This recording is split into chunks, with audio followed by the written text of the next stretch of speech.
पढ़ चुके थे कक्षा 9 का पाठ नंबर 4 कल्पतरु। ठीक है, आज की क्लास में हम इससे संबंधित अभ्यास कार्य करेंगे।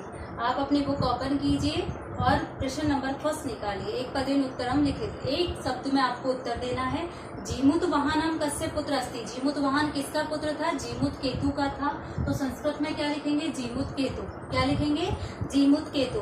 संसार अस्मिन के अनश्वर भक्ति। संसार में, इस संसार में अनश्वर कौन होता है? तो कौन होता है अनश्वर? जिसका कभी भी नाश नहीं होता, परोपकार। क्या होता है? परोपकार। इसके अलावा नश्वर कौन होता है? जो क्षणभंगुर होता है। एक तो होता है धन और एक होता है मनुष्य का शरीर। अब देखिए, जीमूत वाहन परोपकार फल सिद्धि कम आराध्यति। जीमूत वाहन परोपकार की एकमात्र फल सिद्धि के लिए किसकी आराधना करता है? तो किसकी आराधना करता है? जो अपना चैप्टर का नाम है, कल्प वृक्ष पादपम। ठीक है, आप देखिए नेक्स्ट है जीमूत वाहन से सर्वभूतानि अनुकंपा सर्वत्र किम प्रतीत है। जीमूत वाहन की सभी प्राणियों की अनुकंपा से किसकी वृद्धि हुई? किसकी वृद्धि हुई? यश की वृद्धि हुई। कल्पतरु भूमि कानी अवर्षत। कल्पतरु ने वृक्ष पर, यानी कि कल्पतरु ने पृथ्वी पर क्या बरसाया? तो क्या बरसाया?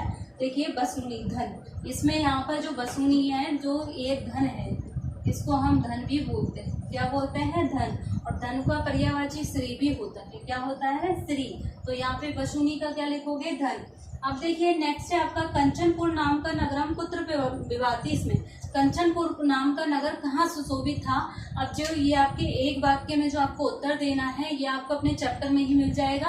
आपने अगर ये चैप्टर ध्यान से पढ़ा है तो देखिए, हिमवत नगेंद्रस्य सानोपुरी कंचनपुर नाम का नगरम विभाति। इसमें ये आपका फर्स्ट स्टार्टिंग में ही है चैप्टर के।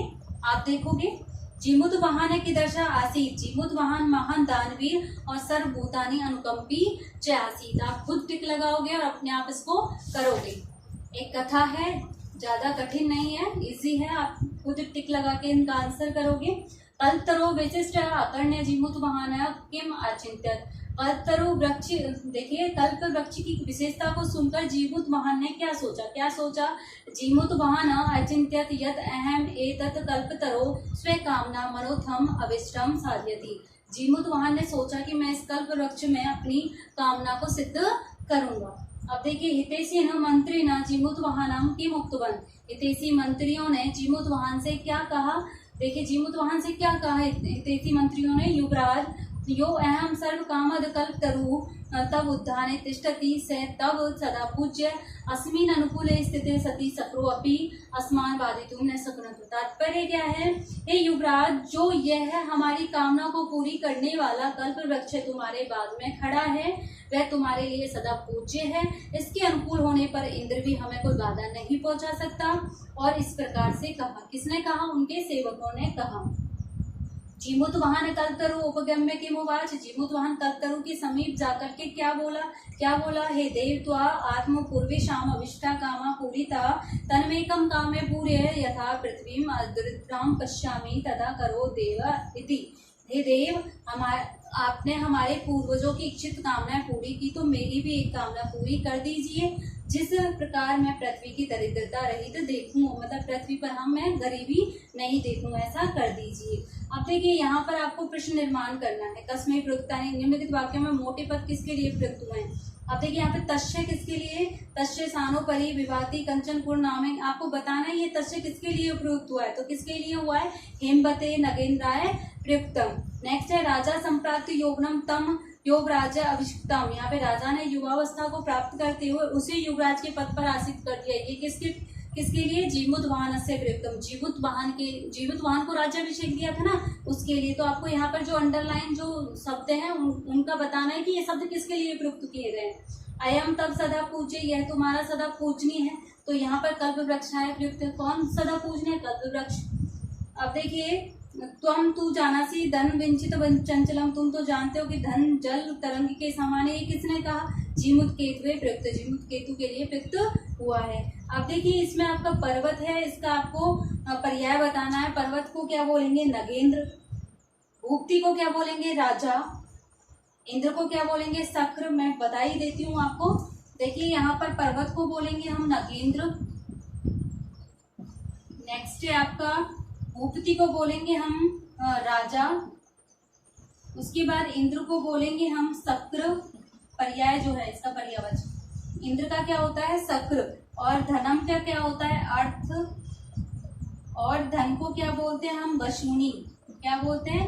अर्थ और वसूनी, वसूनी। और देखिए यहाँ पर जो है आपका इक्षितम, इसको क्या बोलते हैं हम? अविष्टम। क्या बोलते हैं इसका पर्यायवाची?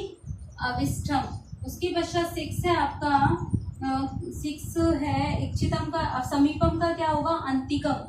क्या प्रयुक्त किया गया है इसमें? अंतिकम। अंतिकम समीप, राजा के समीप आ जाता है जीमूत केतु, जीमूत केतु के साथ जीमूत वाहन आ जाता है जीमूत केतु के पास।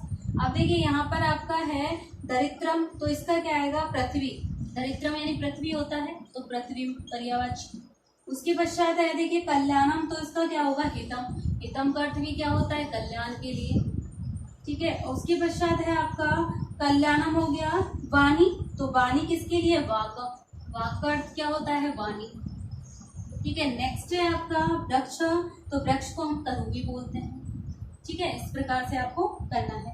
अब कै स्तंभ में विशेषण, क स्तंभ में विशेषाणी दंतनी। अब कै स्तंभ में आपको विशेषण दिए गए हैं और इधर विशेष्य। जो विशेषण है विशेष्य उसको आपको उचित मेल करना है। देखिए मैं आपको डायरेक्ट बता देती हूँ, कुल क्रमागत कल्पतरु। ठीक है। दानवीर जीमूत वाहन, हितेशवी मंत्री भी, विचिवंचनम चंचलम धनम, क्योंकि चंचल की तरह क्या होता है? तो धन और एक शरीर, अनस्वर परोपकार है। अब देखिए इसमें आपको स्थूल पदानुक्रम प्रश्न निर्माण करना है। तरो की जगह आपको लिखना है कश्य। प्रश्न नंबर 6 में तरो की जगह कश्य लिखना है।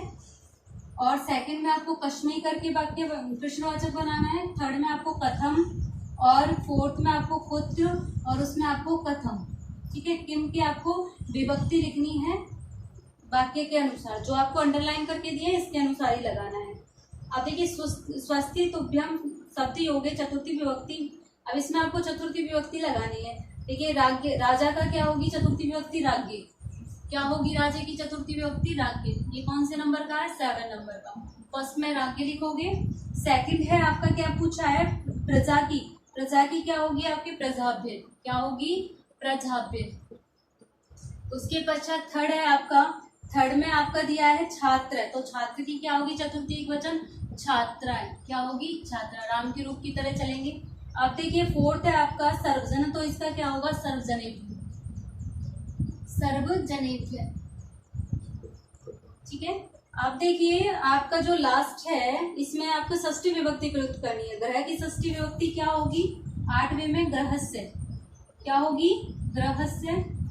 ग्रह की षष्ठी विभक्ति ग्रहस्य। और आपकी पितृ की क्या होगी? पितु। और इसमें आपकी जीमूत वाहन की क्या होगी? जीमूत वाहनस्य। जीमूत वाहनस्य, वानस्य। ठीक है। जीमूत वानस्य। अब उसकी देखिए इसकी क्या होगी? आपकी किम की षष्ठी विभक्ति होगी कश्य। क्या होगी प्यारे बच्चों? कश्य। अब आपको ये कंप्लीट कार्य अपनी कॉपी में करना है और करके आपको कार्य समय पर चेक करवाना है। ठीक है प्यारे बच्चों, थैंक यू।